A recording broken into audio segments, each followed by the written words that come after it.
and distinguished guests. It is a pleasure to be here this evening.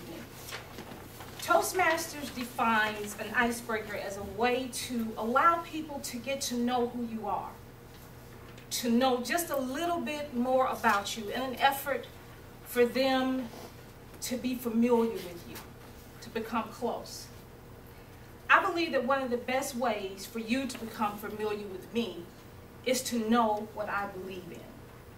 Now, what I believe in are my mottos and my values. And these mottos and values and beliefs are what set me apart from everyone else. They also define who I am and continue to define who I am.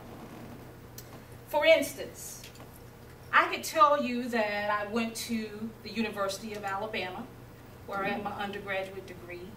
I could also tell you that I have a plethora of other degrees. But what's most important to me is that knowledge is power. And that's what I believe. Now, my family says that I'm a professional student, they affectionately call me. I say that I just love learning. You see, knowledge unlocks the doors to opportunity. Knowledge emancipates you. Knowledge frees your mind. And as you can see in one of the pictures, knowledge elevates you. So I believe in learning. I have done everything to learn. I substitute my nosiness for learning. For instance, I've learned how to bake cakes through school. I have a certification in massage therapy.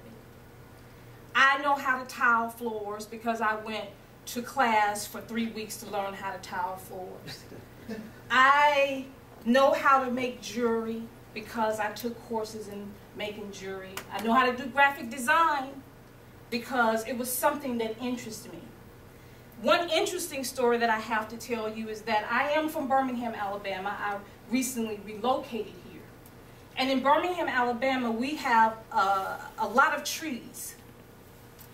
And in those trees, squirrels live.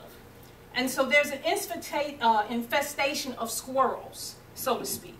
I could not figure out why all these squirrels would get in my attic and wake me up at 4 o'clock in the morning. And I wanted them gone. So I decided to take a class, an extermination class, on squirrels. Because I just wanted to know why they were so pesky and you couldn't get rid of them. But knowledge, again, frees the mind. Now, none of those things I desire to do, they're not my career. They're things that I just desire to learn. I can also tell you that I have 20 years of experience in nonprofit management, that I've worked for several nonprofit organizations, from the United Negro College Fund to the United Way to St. Vincent's Health System to most recently my job here that brought me here to Maryland, and that is the national president for the Sickle Cell Disease Association of America. But what's important is that I believe in serving others. I believe in giving back. Not for confirmation from anybody, but because it's what I was called to do.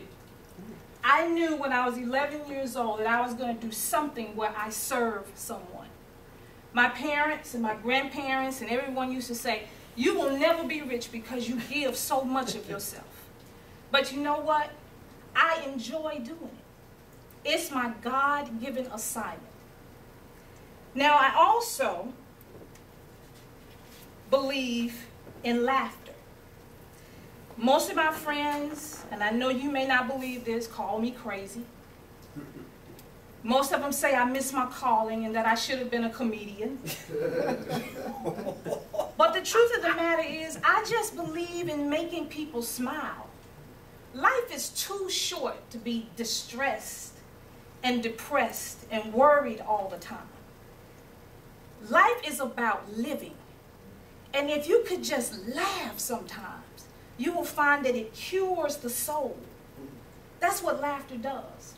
I love the picture that I put in front of you because it reminds me of what I make people do and what I love to do, and that's to laugh. Now, last, I can tell you that I'm a spiritual person. Most of you who have heard me before know that I'm spiritual.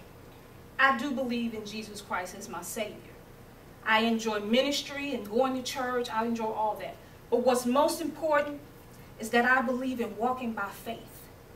Webster Dictionary says, faith is to believe in something that you can't prove, or that's something that's based on proof.